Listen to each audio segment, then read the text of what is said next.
Welcome to the Spirit of Business episode number 81, Support for Business Owners with Matt Murphy and Sarah McCrum. Hi Sarah. Hi Matt. Today I'm going to talk about something that I'm not 100% certain that I'm going to be overly articulate about what we're going to talk about, and it can go off in many different ways, but it's something I've been feeling just recently, but I've had this as a recurring pattern and a recurring thought for not only me, but also for business owners in general that I serve and support and look after. And it's kind of in this topic of, the difficulty and the complexity of running businesses and how you navigate through that successfully. And, and sometimes the loneliness that comes with being a business owner as well, and the amount of stuff that goes on in your head on a daily basis and problems to solve and opinions to deal with. And, there's always something to think about. There's always something to solve. There's always, things to mull over. And none of it's very easy. There's a lot of it's quite difficult. And there's usually not a clear answer a lot of the time. There's usually complexity associated with it. And what I find happens, and it happens with me a lot, and I know it happens with a lot of business owners and people in general, is this self-chatter that goes on in your head, the talking that goes on in your head around and around and around about, what should I do next? How do I handle this particular thing? And so I was reflecting about the fact that this becomes a recurring pattern and that we fall back into these scenarios. And I do know that there's ways to get out of that, and I've watched how I can help other people get out of it. And I find what works for business owners and their reflection back to me when I've spoken to them is by just having a conversation with them. Okay. So when I'm mentoring business owners or supporting them or advising them, a lot of the time they'll talk to me and they'll talk and they'll talk and they'll talk. And then that's what I do to you, isn't it? Exactly right. And that's what you do to me as well. And so what happens is that they go, I feel so much better now. Not because they've just talked it out, but they've had somebody to bounce it off, right? So therefore it's this concept of verbalizing what's been going on in your head and you're going around and around and around, and then a different perspective to bounce it back so you can actually listen to it back. When you talk it out, you can hear it coming back in again, and you've got somebody who can actually guide that conversation rather than you just keep going around and around in circles. And the power of that, I find, is huge. So the business owner feels so much better, and I know me as a business owner as well, feels so much better when you actually find people that you can have conversations with. And what I'm especially finding at the moment is that there's this real feeling about silence, or a feeling about loneliness about making decisions, because we've got the whole thing around COVID and vaccine and opinions and what we can't do as employees and employers, and there's a whole lot of decisions that are having to be made on a larger scale. And I'm finding nowadays even that sometimes you can't have certain conversations with certain people. You have to choose who you have a conversation with because there could be a violent reaction to it, right? So for me, it's making sure you can find the right person to have that conversation with, so you don't end up in a worse situation by having the conversation than a better situation. So it's almost finding the right people around you to keep you sane is the thing that I'm feeling at the moment. And I just wanted to sort of explore that topic a bit further from your point of view, in how, because you do the same thing that I do. You actually, in some regards, keep people on track, okay, or keep people moving in the right direction, or keep people sane is what I call it. I just do it in groups, and you speak to them one at a time, which is much more demanding. I have groups of people, and it's like whoever sticks their hand up, but that's a lot easier, I think. But yeah, it's really interesting, because I was talking last night about something that was sort of not heavy, but like something that I know that I need to work out. And I know that I need to get to the root principles of it to find the solution. And I was sitting there, it's like, I don't even know who to talk with about this. The people who I normally talk to about everything, that it just didn't feel right.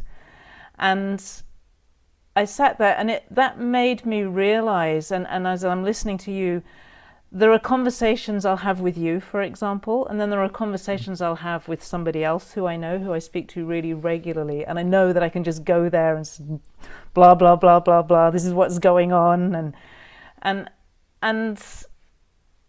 I work out a lot. You know this. Like I don't usually need someone to tell me anything. I need to listen to myself talking. And I know that that's the way I operate, and I've had to learn to be a bit kind of, I feel selfish in a way when I do it, but I know that it works, and I know that it's more selfish not to do it. Like if I don't clarify things, I have a mess all around me. That's more selfish than, almost sometimes I feel like I'm using people. It's like I just need somebody there. I need to listen to what I'm saying so that I can find the clarity in it. And it was very uncomfortable for me for a long time to do that. But I realized that if I didn't do that, I was walking around with kind of like a mess in my head, and that was awful. So it feels really important to me that we learn what we need as individuals and how to get that in a way that's going to work for both people. Like mostly it works for me because I can do the same thing back to somebody else. And so they're willing to listen to me because they know that I'll listen to them as well. And we have a fairly good arrangement. And then I can be selfish, when I need to be. But to not have that, I don't know how I would manage without the support systems that I have. It's funny, you just reminded me of a situation that was a running joke in my business. So a previous business partner that I had in a previous business, I used to walk in to his office and talk and do exactly that. And he worked out, he's an intelligent man, he worked out to not actually interrupt me and actually just let me talk. And every now and again he'd smile and laugh and nod and I'd be off on a tangent about a whole lot of stuff. And then at the end of it, I'd go, so the answer is this. And he'd just laugh and goes, yeah, that's right. And I'll go, oh, and we'd have a laugh about it. But the whole thing is we'd have a laugh about it. I used to call it the room of truth, basically, because that's how I could get to the moment of clarity by doing what you're talking about. By my technique was to talk it out, okay? And I didn't necessarily need somebody to tell me that the answer, because that actually used to derail. If somebody, because I've also had an experience where somebody's actively listening and trying to solve my problem while I'm talking, and I've worked out that's actually no good for me. This is a personal thing. That's no good for me because they're putting their own layers onto this particular thing that may not necessarily be relevant to exactly what I'm trying to talk about at the time. And even if it's right, even if they've got the right answer that you're going to come to, you actually have to come to it yourself. So you've got for me, it's all about the energy. Something happens when you go through the process. If somebody just gives it to you, I don't usually engage with it fully. I don't get it until I get it kind of all through myself. And that's part of the reason why I have to talk about things. So it's really interesting. And I wonder how many more people that are like us that actually do need to speak about it. And if I probably start to reflect upon, the hundreds or the thousands of businesses that I've managed and coached over the years, I think there is a DNA in business owners especially that actually do need to go through that particular process where you just sit and listen and create a space for them to actually go through that process, as you say.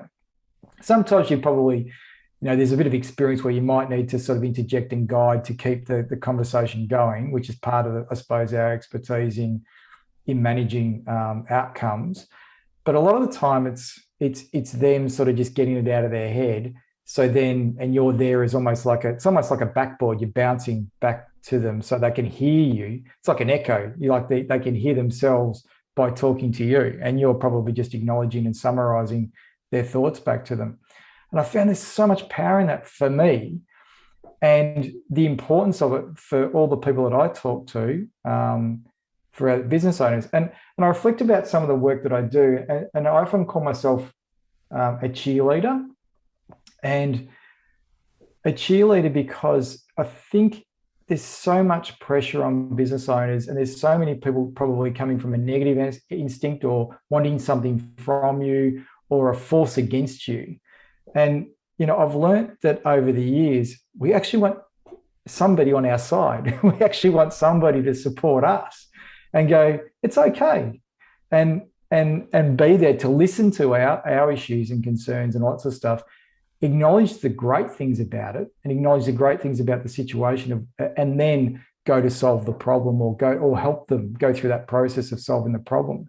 And I find there's a really good process in that for all of us to learn from in our interactions with each other. That if we can actually be there, and our first and foremost is that if I think about the process for us is, or for me, is that first of all, listen and acknowledge and go, that's cool, or that's hard, or I think that acknowledgement is so important about their situation or their achievement or the good things that were going on, and then go through that particular process, because too many times people just jump to the negative or the next thing or solving the problem. And I had an interesting experience on the weekend that I had somebody come to my house to look at what they could do with, I've already, pretty much renovated the whole house, but there's certain parts of it that need to be renovated.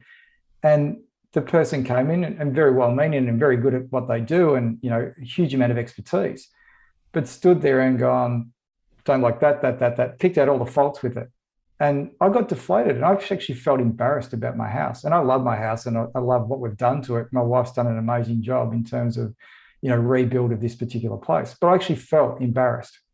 And I wonder whether the same principle applies, that we actually, if you have people picking at you all the time, you end up feeling embarrassed about your business or embarrassed about what you're actually doing. And that's why I think it's so important to find people that don't make you feel that way and then give you the support that you need as a business owner to then go through a process and help you make decisions and ultimately enjoy the experience, so to speak, rather than always feeling heavy about everything. I know I've introduced a lot of concept or topics, but I think it's very focused around this aspect. Well, one of the things that I'm reflecting on as I listen to you is the fact that so many people who go into business, like if you're doing it, it's normal for you. It's just what you do.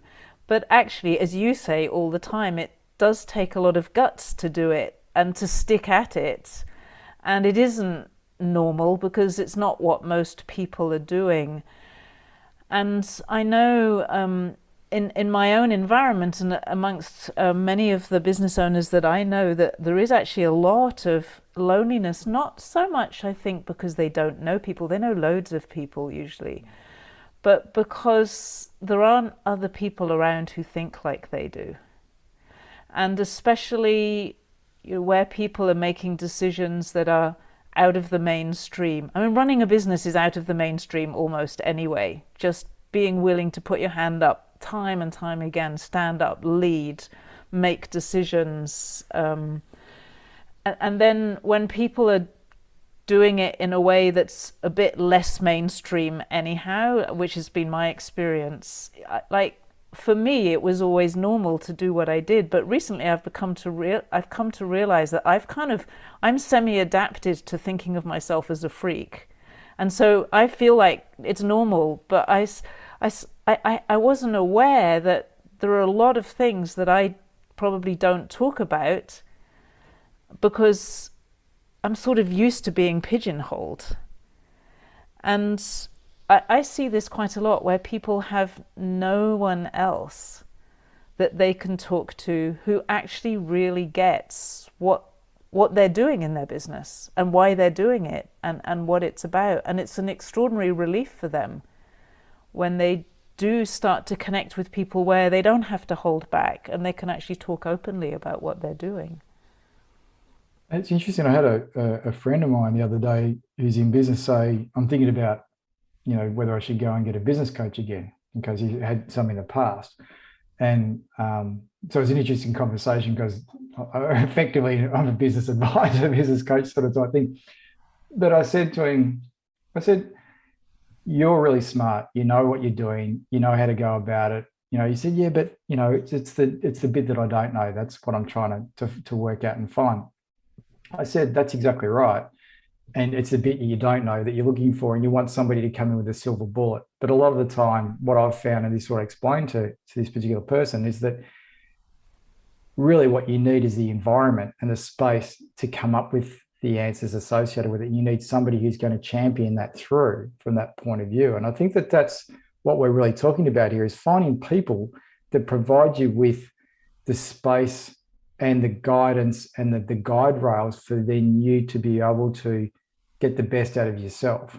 Because fundamentally, we know the answers to most of our problems, is probably what I think. And as you said before, you just need to talk it out, because you'll probably find the answer if you talk it out. And I think most people are like that, but then they'll go and look for a coach who's looking to give them, because they want the silver bullet, they want the piece of magic that's going to turn into $1 million business into $100 million business, sort of type thing. But And that from my doesn't work, experience, does it? it doesn't work. My experience is that actually it's really surrounding yourself with people that get you, okay, that understand you, that are able to support you and give you the environment and space for you to flourish and develop. And that's kind of what I'm starting to recognize is the power that we have with our wisdom and our knowledge and experience as business advisors, is that we don't have to come up with it. It's not always about the $1 million strategy, so to speak. It's actually giving you the space to be able to come Perhaps up come with up that. with your own, to come up with Correct. your own strategy that actually suits your business and the DNA of your business and the culture and spirit of it, which is different from somebody else's.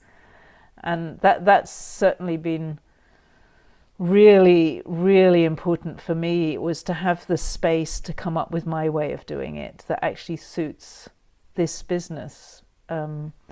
Because, yeah, I had to do that. And I see that that's the case for most people. There aren't really cookie cutter businesses, actually. We talk about things like that, and we talk about blueprints and all of those things, and it's not that they're not valid, but for me, the level of engagement that's needed to actually make something work really well, it can't be done with that kind of mental frame of, oh, I'll just take something off the shelf and stick it in this particular context and then it'll work. Doing business is something quite different from that. It takes real engagement. Like, you need to have to be totally in it and care about it. And maybe that's one of the things I see in the people who support me. I always feel that they really actually care. And it's not, do they, there's just this, there's this real feeling that people actually care. They And care, and they're on your side. They're your champion. They're your yeah, cheerleader. They're also intelligent people, because I mean, yeah, usually through that process, they actually help you provide clarity, and they actually help you determine strategy and come up with the answers. And there's probably going to be an element where there's a bounce off each other. So they're not just there as a completely empty vessel, so to speak. They're there as somebody who adds value to the conversation. But it's so important to get that balance right, that you're not just looking to somebody to get all the answers, that you're actually having somebody who's able to help bring those answers out of you. I think is the importance of it. And that's the thing, I'm recognizing how important it is in my life and my clients' life, that's what they really need, and that's what they're really looking for. I've had some very interesting experiences with somebody who has helped me a great deal. And sometimes he starts telling me things maybe that I should do or whatever, and I'm thinking, hold on a moment, that's not right. But there's a part in me that knows, like, well, if somebody's saying something to me, there might be value in it. I should listen to it. And there's a whole lot of me that's saying no. And one of the things that I had to learn to do, and which was very hard, is a little bit like what I said earlier, but even more, is there's something I'm looking for in that situation. And I'll know when I find it, because there's a kind of peace and clarity, and everything just feels right when you find it. most people who I've spoken to in the past, until in more recent years, they would always give up before I got to where I needed to get to. And I didn't have the persistence to keep going to get what I needed. So I would feel like, oh, I'm using your time, you're helping me, I should respect you. And the thing that shifted everything for me was when I started actually getting what I needed from it and finding the people who are willing to go all the way with me. And that's a really, I think it's a very unusual quality. And I can think some conversations I've had with you where it was quite obvious probably that you sort of knew the answers, but I had to fight for myself. I'm fighting to find that place of peace, because it doesn't matter having the answer if I don't feel any peace. So it's like, thank you. But that willingness to fight for what you need yourself, not what everyone else thinks you need, and the willingness on the other side for somebody to actually stay there with you, to understand that they might have what they think are the answers, but you need to find what's an answer for you, and for them to be willing to let go of their own opinions sometimes without denying what they're seeing or what they're experiencing. Like, that's a very rare art, I think. It's like there's a kind of feistiness. You've got to be willing to fight almost for something. Both people have to. You have to be able to let go and surrender to each other as well. And you have to be really clear that you're actually looking for something that's going to make a difference. And for me, it's about going all the way. I have to go all the way. Once I get onto one of those things that I'm trying to clarify, kind of nut out, whatever it is. And I'm immensely grateful for people who are willing to do that with me. And I think that, you know how you're talking about feeling guilty about, using people's time and that sort of type thing.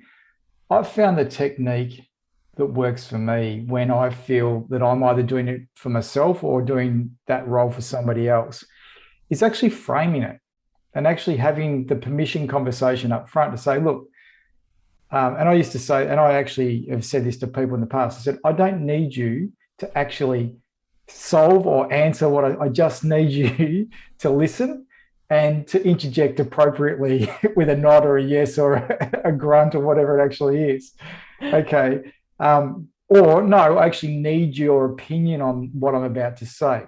So I find it so better for me when that happens. And when it doesn't happen, I find very frustrating, because I think, hang on a minute, we had this conversation last year or 6 months ago where you said this and now you're saying this, and that's not making any sense because there's no reference point back to historic, and I'm not too sure why you're saying what you're saying today, because it's so you're scrambling, your brain's scrambling, and I love, and maybe this is the way my brain works, and this is what I need, is that I need acknowledgement of maybe a previous conversation that we might have had that's similar to the one that we're about to have, that I might have a completely different view of or a different conversation about, because otherwise I scramble and I go, well, this makes no sense because you said X before and now you're saying Y.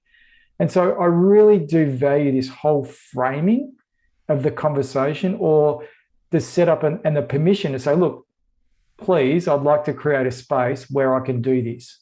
Okay. And then I don't feel so guilty or so bad. The person, and vice versa, the other person doesn't feel, and they know what their responsibility is for that particular conversation.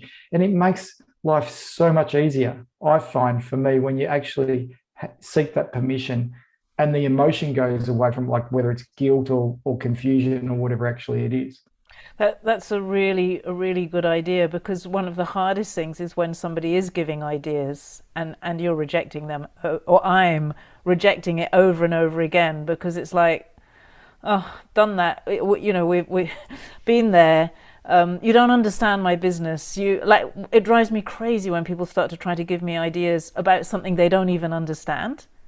Yeah. And it feels so unkind. And I've been taught, you're supposed to say yes, and you're not supposed to object to things and reject things. But what am I supposed to do? So I think that framing thing is really brilliant, because then you can say what it is that you need. And if that other person doesn't want to provide that for you, they can say so, and then you go and find someone else to talk to. Because if you use the example that when we have conversations, and obviously we've worked together for a long period of time, so we've kind of worked each other out in terms of what each other's needs are without sometimes having the conversation. But you'll you'll do what you said before, is that you'll fight for something. And I'm going, why is she fighting with me? Why is she fighting with me? Because she feels so strongly about it. I've already worked this out. I don't need to, she just needs to listen to me and move on from this conversation. And then I remember that that's the way that you do it. But if you said to me up front in this conversation, by the way, mate, I'm just going to fight with you for the next sort of half an hour about this particular thing, because I need to go through this process, and I'm happy for you to object against me, and I'm happy to have this confrontational, for a better word, conversation, because that'll help me get clarity or help me get to that place of happiness because I've worked through it. If you say that, it makes the journey so much easier for both parties, is kind of what I feel. But the problem is I don't usually know that that's what's going to happen. I don't think I can frame that one very well. That's all right. So maybe I'll have to call the timeout and say, hang on a minute, are we playing this game today? Are we doing that? But I think that the lesson that I've learned from that, just by this conversation too, it helps remind me, is that maybe we do have to almost step out of the conversations that we're having, and almost act like the independent referee and say, okay, so what's actually happening right now is X. So just so everybody knows, this is where X is and this is where Y looks like that they are, and therefore we're going to, is everybody okay that they're the rules for continuing on with this particular conversation to get the best outcome? I think sometimes that works. Because if people do things like that to me, it's like, ah, stop it. I don't like it when people, like, this is what's going on now. It's like, I just want it to go on. Whatever's going on, it needs to go on. Well, maybe that doesn't work for you then. Maybe it only works for me in terms of just framing, or maybe it just makes me feel better when I frame stuff. I don't know. No, I love your framing thing. I remember when you first said that to me once, you said, look, if you could just tell me at the beginning of the conversation that this is where you are and that this is what you need, I'm fine with that, because we've got somehow crossed with each other, like in the wrong places with it. And that really struck me. And if I know that that's the case, then I will do it. Sometimes I don't really know. I just know there's something I need to sort out. And I know that people can come up with all kinds of ideas. And we had a case of that recently in our business, and it was about a pricing thing. And I felt like I was taking a ridiculous amount of the team's time, but I also knew that it was really, really important. And if I hadn't been able to work through it, you actually did come up with a solution in the end, but you came up with it at a point where I'd worked through all the issues so I could see it was a solution. And I know that if you'd brought it up earlier, it would have just felt really difficult to position, to ask for that money in that particular way. And it's really interesting, because once we'd done that and it was clear and settled, I put it in the documentation, not one single person questioned it or had a problem with it. And it was a bizarre thing, because it was people were having to pay for two products at the same time, which is not an easy ask. You want things to be simple. Everybody got it, and I know it was it was a very good example, because I know that it was because we actually went all the way. And yeah, I felt a bit embarrassed at the time. I felt like, oh, you're being pig-headed again, Sarah. You're so all those things that have been said to me all through my life about the bad things about me. But what I notice, and this is perhaps useful, is that when I allow myself to be bad, that's almost always when I get solutions. What stops me is when I'm trying to be nice or trying to be good or trying to be what the other person wants me to be. If I give myself permission to be the kind of stubborn, difficult, obstreperous kind of, and I'm not trying to be any of those things, but I can feel that that's what I am. If I give myself permission to show the bad side of me, not nasty, but just not to hide where I am, that is very powerful. And I appreciate the people in my life who are willing to see that, like they see me and they don't judge me. And I see this too around, it's almost like a vibration. You've got to actually create the vibration. And that's what I was hearing you say, when I'm bad. Okay, well, let's talk about that as a more of a violent vibration that goes on, that you need to have to create movement, right? It's a kind of friction in a way. I think it's a It's kind of friction. friction. It's like parts that are rubbing against each other because they're not resolved, but they also create a spark that creates a solution. And I see this, and I actually experienced it today in terms of a conversation I was having with, somebody in my business, and and there was frustration, and I could feel the frustration. The frustration was a vibration, and it was actually an energy, right? And I'm going, and I could sit back and look at it and appreciate that it was an energy and that it was a friction and it was all that sort of stuff, even though I could have actually just reacted to it. And I've just gone, no, it's just we need to do this. We need to have this vibration. So appreciate the vibration, appreciate the friction. And it was actually really good to get put into a different perspective rather than object against the situation that we had at the time. And I'm finding that's really the acknowledgement of that's really important too. So it's finding the people around you that can actually support you, but also allow you to rub up against them from a friction perspective to create that spark. So then it becomes very comfortable for you. And you're right, it's taking it, like you said before, taking it all the way through. So we're able to actually get to the end of it and somebody doesn't bail early. Because if somebody bails early, you're not going to get it. It's going to be horrible. It's just the That's worst thing. awful. That's what, well, I think that used to happen to me a lot, that people would just bail and leave Mm. me halfway through. I'd gone halfway through this kind of internal battle because the battle's in me. Actually, I'm not battling with someone else, I'm battling with myself. And then they walk out on it and I'm just left in the battle. It's like, I used to feel so stranded, but I think that I was also bailing on myself to some extent. Like I probably felt so uncomfortable about myself.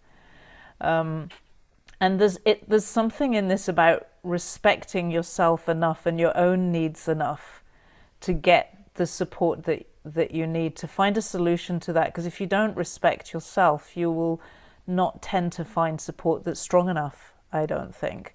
You have to actually respect yourself a lot to be able to get the kind of support that you really need, which isn't always convenient and it's not always beautiful. But it's actually functional, it works, and that's more satisfying than anything else. And it's good to have this conversation, even though it sort of started somewhere, and I knew it was going to evolve. But probably the bit of the big reminder and aha moment is that you said it before about beautiful and bad. I call it beautiful and ugly, right? So the Yeah, ugly, the ugly part of us as human beings is when we get into this frustration, friction, pushing against us, argumentative aspect of when we don't feel like we're being, nice, perfect human beings, so to speak. that's when you Okay, turn towards the window. You that's start right. speaking to the window instead of speaking to me. The gloss. So the gloss goes and the veneer goes, and you're left with Yeah, the hard, sort of rough wood.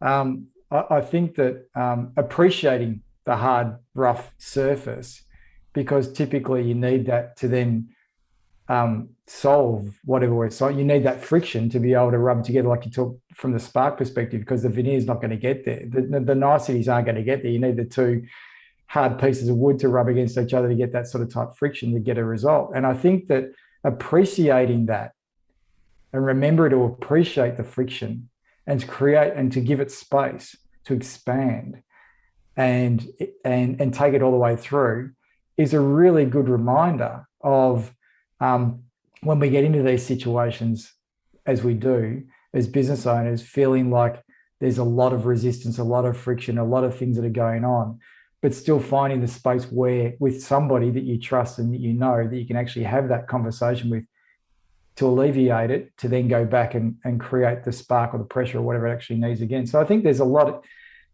in that in terms of how we need to find the right space with the right people and then frame it the right way to get the best result. Maybe there's something in all of that.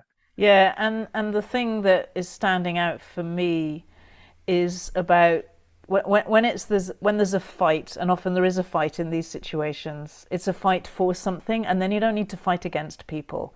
And there's something very powerful about fighting for something, Mm. and I think that it relieves a great deal of the pressure that many people experience to fight against. because I think it's a personal thing. It's not a person. When you're fighting for something, it's no longer It's about not another personal. person. It's about a thing, and that you feel Like passionate you're really about. trying to win something that's better than what you have at the moment. Mm. There's a contribution in that fighting for, which is quite different, and it elevates what you're doing. But it elevates by going through the ugliness and the badness very often, and then you find a way to transcend it. And it allows all the. Like I always think about all these different colours. We're not all just like pink and light blue. It's like all the dark colours and the murky colours. They're all part of it as well, and it makes a richer life. Yeah, no, it's been good. It's actually it settles me down sometimes, even just to remember this sort of type thing, because I know that's the value and that's what we do intuitively as individuals in the way that we go about our business, and it's what we need as well. But we can get caught up in it, and and these are the patterns I spoke about at the start. We actually still fall into the bad habits and bad patterns of not remembering this stuff, and getting frustrated and not seeing the beauty that can come from the friction and the frustration, and the tension that goes on, or the you know the that and then also making sure that we're seeking refuge from it sometimes, where you have people that are able to support you in that space as well, because I think that we need relief from it too, because it can't always be friction, it can't always be that. And I think that creating that space and being that cheerleader and that support, it's really important to find people that can actually do that And have a laugh about around it you. all, because it's pretty funny, really. It is funny, and we spoke about something earlier today. You were just laughing at me, which and that's a good thing too, because that diffuses the thing to go. It doesn't really matter in the whole. When somebody laughs at you, you go, actually, you're right. It's pretty funny. It doesn't really need any sort of real energy associated with it. Absolutely. Laughing is better than crying. Exactly right. So anyway, I think it's been a good chat about the things that we do on a daily basis, and what we need to support ourselves to navigate through the complexity of business, to keep ourselves sane and operational, which is hugely important in what we do. Well, thank you for keeping me sane. Thanks, Thank you. Matt.